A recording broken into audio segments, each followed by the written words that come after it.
Siya mo shoes. Tapos yung care mo pa ha. O, dapat ikaw na ikaw na ang mag-ayos ng okay na, ayaw mo na. Ganun talaga pag nasusugatan, gagaling din yan. Ba yan? Hindi pala naka-play, anak. Hindi naka-play. Oo, squeeze mo sa hand. O, go. Kunwari lang yan. Squeeze mo. O, tapos ganun mo.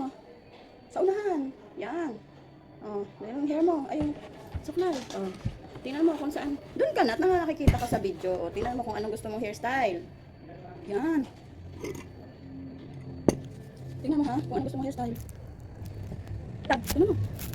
Pabango. Daw. This is my bango. Pabango. Bango. Okay yan? Ay, ano yun? Open mo na. Pupulo na. Ito, i-flip mo na. Okay. And then, you spray. Huwag mo itapat sa mukha mo. Spray mo. Hello, go. Go, yes. So ayan mga so ito ay Saturday pa. Papacheck up natin si Moises sa ENT kasi ang tagal na niya naghihilis sa gabi ng sobrang lakas. Tapos nito mga last week is sobrang palakas na siya ng palakas. So nung ni-search ko siya parang delikado siya. So yun, nakahanap tayo ng doktor ngayon sa Mediatrix. Kaya papacheck up. So ayan, kaya ako siya tinuturuan dyan guys kasi hindi niya talaga siya familiar sa mga gawain sa sarili niya kasi diba as a working mom tapos nakita din niya may trabaho na nag-aasikaso sa kanya. So lagi natin gusto yung mabilis kumilos. So kapag binibihisan natin ay tayo na para mabilis yung kilos. So ngayon lang siya nakapag ganyan-ganyan talaga sa sarili niya, yung mag-ayos ng buhok niya, mag-medyas, mag-sapatos. Parang lately ko na lang siya na hahayaan na mag-isa siyang gumawa. Okay, balitaan ko kayo mamaya. Babush. Bayad! Bayad po! Give the change. Kami na. Wag niya na tayo saklian. Wag na po. Okay na po. Okay mga te, bilang isang strong independent momo. So ayan, nag-jeep tayo, nag-tricycle kasi wala tayong driver. Bawal magsama kasi kailangan kumita ng datong, maraming datong. So ayan, nakarating na tayo dito sa Mediatrix. Kaya lang, wala pa ang doktor. So need nating magpalista na lang. Tapos balik na lang tayo mamaya. Breakfast muna tayo sa dito. Mommy, what's the liquid? Oh, the Coke. Oh. Solid. This one, solid. Nahawakan. Oh, this one. Oh, the sauce is liquid. Oh. Putris, nakapag-science pa eh. Solid. May ito. All up here daw is matter. All up here are matter. Ah! Buhang naman. Hindi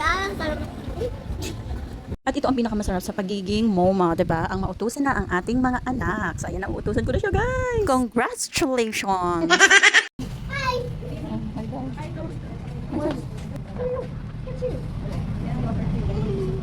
So ito na nga mga te, andito na kami sa ENT doctor and ang unang chinek is tenga and then next ang ilong and then last yung throat. Kaya lang may isa pang gagawin sa kanya para malaman kung yung about sa throat, kung dapat daw bang operahin or tanggalin yung sinusitis niya kasi sobrang laki na daw as in magkadikit.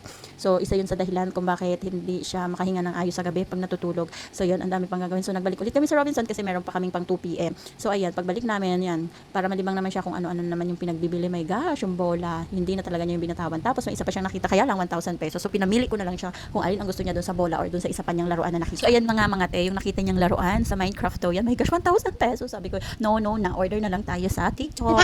So ayan, sa part na yan, pinagtaguan ko siya kung ano yung dapat, kung ano yung gagawin niya, pero hindi naman siya nagpanic. Kinanap niya lang ako. Good job. So ayan, 9 AM kami pumunta dyan and then 4 PM natapos kami pero kailangan pa namin bumalik sa isang araw. And then bigla niya to sinabi nung bababa na kami ng elevator. Mami, malapit na mga evening. Paano yung store natin? Ando naman si Daddy. Kakatuwa ka naman. Si Tita Cheryl. Kanina pa kami nagkakwentuhan din eh. Bawal ka.